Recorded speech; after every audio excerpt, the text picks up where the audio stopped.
Everyone, welcome to digital GK classes. तो EVS की कुछ इंपॉर्टेंट क्लास है जिसमें एक न्यूमेरिकल भी मैं आपको कराने वाली हूँ समय से रिलेटेड, जिसमें आप सब बोल रहे थे कि एक करा दीजिए। तो मैंने सोचा कि क्यों ना एग्जाम से पहले एक आपका टेस्ट लिया जाए और आप मुझे बताना कि आपके कितने मार्क्स बने हैं।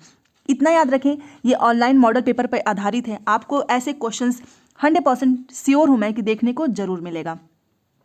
ठीक है, तो चलिए स्टार्ट करते हैं। और 70% लोगों ने जो है अभी तक सब्सक्राइब नहीं किया है, तो प्लीज़ सब्सक्राइब कर दीजिए और हमारी फैमिली का हिस्सा बन जाइए। वीडियो पसंद आएगा तो लाइक ज़रूर करना, ताकि ऐसी और भी वीडियोस मैं लेकर आती रहूँ। चलो देखते हैं। सबसे पहले देखो, ये क्वेश्चन पूछा भी हुआ था कि उस वैज्ञानिक का नाम बताओ जिसने मटर के पौधों के साथ प्रयोग किया और अपने प्रेक्षणों के आधार पर यह निष्कर्ष निकाला कि पौधों में कुछ लक्षण ऐसे होते हैं जो जोड़ों में पाए जाते हैं, जैसे लंबे अथवा बौने, पीले अथवा हरे, खुरदुरे अथवा चिकने। आपको पता ही है वो कौन है, ग्रेगर जॉन मेंडल। तो ये तो आप सभी को पता है, आसान भी है। चलिए अगले क्वेश्चन पे चलते हैं। ये रहा हमारा अगला क्वेश्चन। अब इसमें से आपको चुनना है जो अन्य से भिन्न हो, जैसे कि झील, पर्वत, तालाब, नदी, झरना।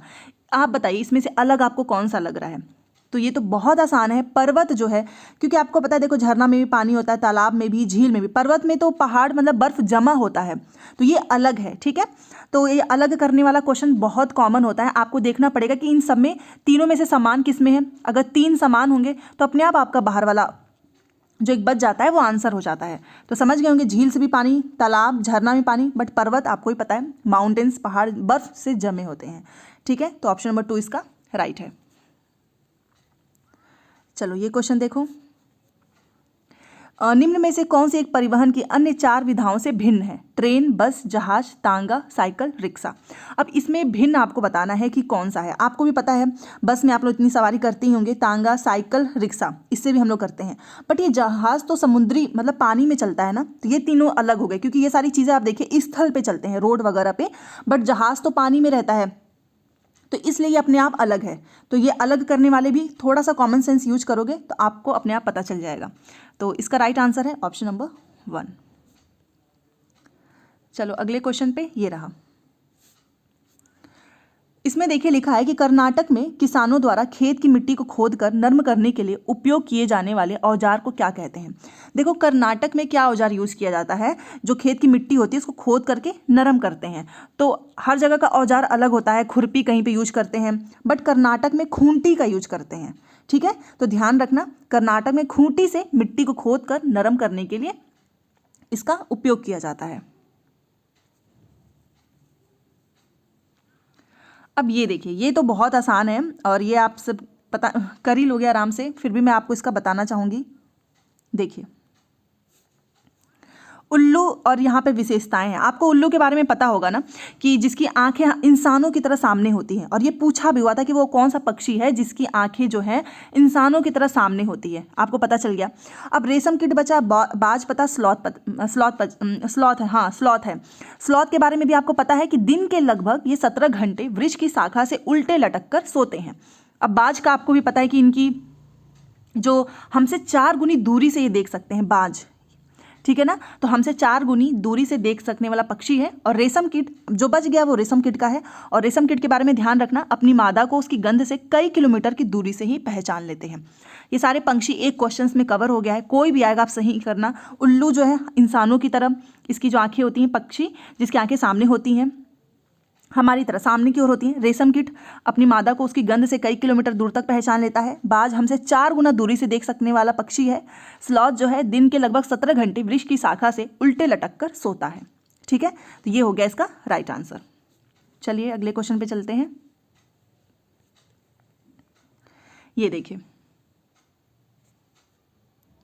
यहाँ पर देखिए लिखा है कि निम्न में से किसे हमारे देश में आने वाली व्यापारी दक्षिणी अमेरिका से हमारे देश में लाए थे।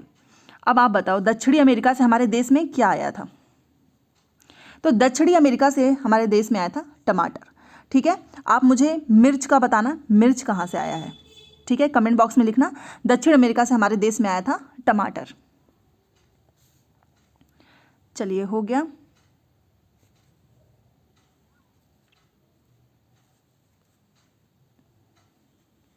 अब ये क्वेश्चन करते हैं, इसको सॉल्व करके मैं आपको अच्छे से समझाऊंगी, तो ध्यान से सुनना, ना समझ में आए तो थोड़ा सा बैक में जाके दोबारा से समझ लेना, ठीक है, क्योंकि ये क्वेश्चन बहुत रिपीट हो रहे हैं। आपको देखना है कि देखो एक कार जो है वो एक्स शहर से 7:30 बजे चलकर वाई में 22:30 बजे पहुंचती है। यदि दोनों शहरों के बीच की दूरी 540 किलोमीटर है तो कार की औसत चाल क्या होगी। आप यहाँ पर देखिए कि जो एक्स है वो 7:30 बजे चलकर वाई में इतना 22:30 बजे पहुंचती है। तो सबसे पहले आपको 7:30 से 22 के बीच का कितना घंटा लगा है ये आपको पता होना चाहिए, क्योंकि हमको चाल बताना है। और आपको भी पता है कि चाल बराबर क्या होता है, दूरी बट्टा समय, ये होता है ना। आप देखो दूरी दिया हुआ है 540 किलोमीटर, तो ये हम यहाँ पर लिख देंगे ऐसे 540, ठीक है, बट समय हमें नहीं पता है। तो 7:30 बजे तो इसका हो गया, एक्स वाला है। अब ये 22:30 का मतलब क्या होता है, 22:30 का मतलब होता है 10:30, यहाँ पर लिख देती हूँ 10:30। आप थोड़ा सा समझ जाना, लिखने में दिक्कत हो रही है।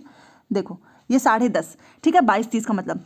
तो अब कितना घंटा लगा है उसका बहुत सिंपल सा तरीका है। सबसे पहले 7:30 से ये सुबह का 7:30 है ना, तो सुबह के 7:30 से शाम के 7:30 कितना हुआ, 12 घंटे हुए।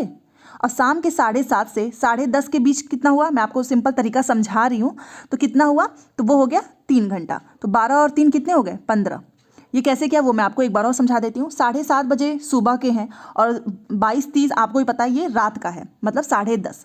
तो इसके बीच का घंटा जोड़ने के लिए आप क्या करते हो, सुबह के 7:30 से शाम के 7:30 कितने हो गए, आप खुद जोड़ लेना, 12 घंटे हुए। और 7:30 से 10:30 कितना, 7:30 से हमको 10:30 का भी पूरा देखना है ना, तो 7:30 से 10:30 कितना हुआ, 3 घंटे। तो ये हो गए हमारे 15 घंटे। तो हमको पता चल गया कि हमारा कितना समय है, दूरी बट्टा समय भी हमको मिल गया 15।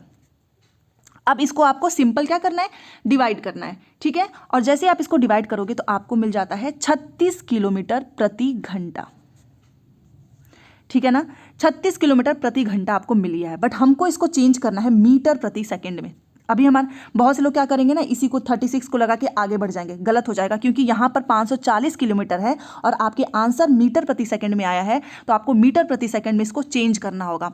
और याद रखना, मीटर प्रति सेकंड में चेंज करने के लिए हम क्या करते हैं, 5/18 से गुणा करते हैं, ठीक है ना। ये जो 36 लिखा है तो आप 36 में क्या करोगे, गुणे 5/18, ठीक है ना।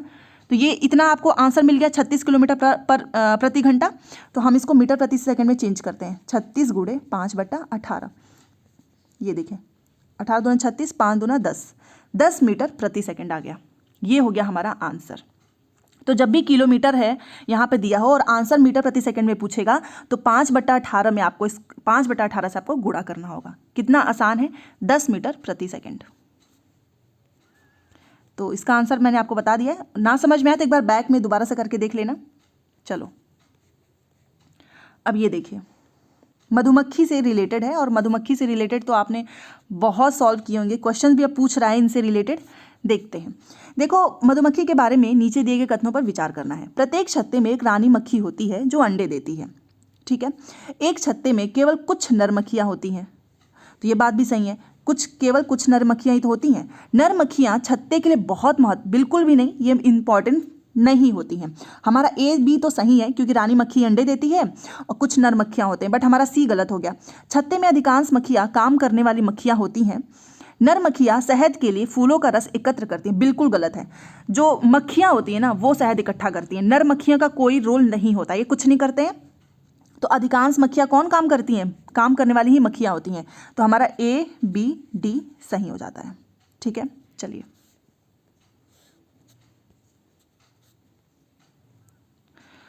अगले क्वेश्चन पे, और प्लीज़ लाइक ज़रूर कीजिएगा। चलिए देखते हैं, हमारे देश के उन 3 राज्यों का समूह कौन सा है जिनके समुद्र, आपने देखा होगा ना, अरब सागर, बे ऑफ बंगाल के पीछे पड़ गया एकदम से सीटेड।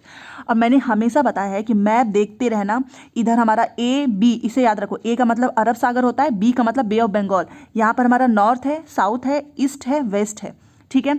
अब अरब सागर आपको भी पता है, यहाँ पे गुजरात है, ठीक है, महाराष्ट्र है, यहाँ से यहाँ पे देखो केरल है, केरल के बाद से यहाँ पे आई थिंक गोवा, हाँ मतलब ऐसे है कि मान लो केरल, कर्नाटक, महाराष्ट्र। अगर आपको एक भी याद रहा ना, सपोज दैट अगर आपको ये पता है कि केरल भी है, गुजरात भी है, महाराष्ट्र भी है, तो भी आप एलिमिनेट कर सकते हैं, ठीक है ना।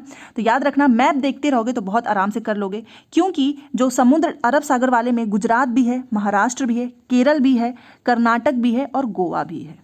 ठीक है, ये सारी चीज़ें हैं। तो अब इसका राइट आंसर क्या हो जाएगा, आपने भी देखा केरल, कर्नाटक, महाराष्ट्र। मैंने क्या बोला, 3 भी याद रखोगे ना तो भी हो जाएगा, क्योंकि तमिलनाडु होता नहीं है, ना ही आंध्र प्रदेश है और ना ही यहाँ पर पश्चिम बंगाल है। पश्चिम बंगाल तो बे ऑफ बंगाल की साइड में है। तो ये हो गया हमारा राइट आंसर। चलिए अगले क्वेश्चन पे, ये रहा हमारा आज का लास्ट क्वेश्चन। और प्लीज़ वीडियो को लाइक ज़रूर करना और चैनल को सब्सक्राइब कर लीजिएगा, ऐसी क्लासेस आती रहेंगी। अब देखो यहाँ पर लिखा है ना कि उस यूटी या फिर राज्य का नाम बताओ जो खेती के लिए जंगल की भूमि सारे ग्रामवासियों की साझी होती है, अलग अलग परिवारों की नहीं होती हैं। देखो इसमें क्या पूछा है कि हमारे देश के कौन सा एक राज्य है या फिर केंद्र शासित प्रदेश जिसमें खेती के लिए जो जंगल की जो भूमि होती है ना वो सारे ग्रामवासियों की होती है, अलग अलग परिवारों की नहीं होती है। और ये कहाँ पर है, मिजोरम में। बहुत इंपॉर्टेंट क्वेश्चन है, याद रखना। चिरऊ डांस भी मिजोरम का ही है। लद्दाख को कोल्ड डेजर्ट कहते हैं। छऊ डांस बताना कहाँ का है, छऊ डांस ये भी पूछा हुआ है। ठीक है, पुदुचेरी हमारा आपको पता ही है, यूटी है। पुदुचेरी हमारा बताना मैप में किस साइड है। ठीक है, तो मैंने आपको सारी चीज़ें बता दी हैं। बहुत अच्छा ये क्वेश्चन था, मैंने सोचा इसको आपके साथ डिस्कस करना चाहिए। और ऐसी और भी क्लासेस आती रहेंगी, आप सभी का सपोर्ट रहा तो हम और भी अच्छे अच्छे क्लासेस लेकर आएंगे। यूपी टेट की भी तैयारी मैं बहुत जल्द कराऊंगी। ठीक है, मिलते हैं नेक्स्ट क्लास में। Thanks for watching.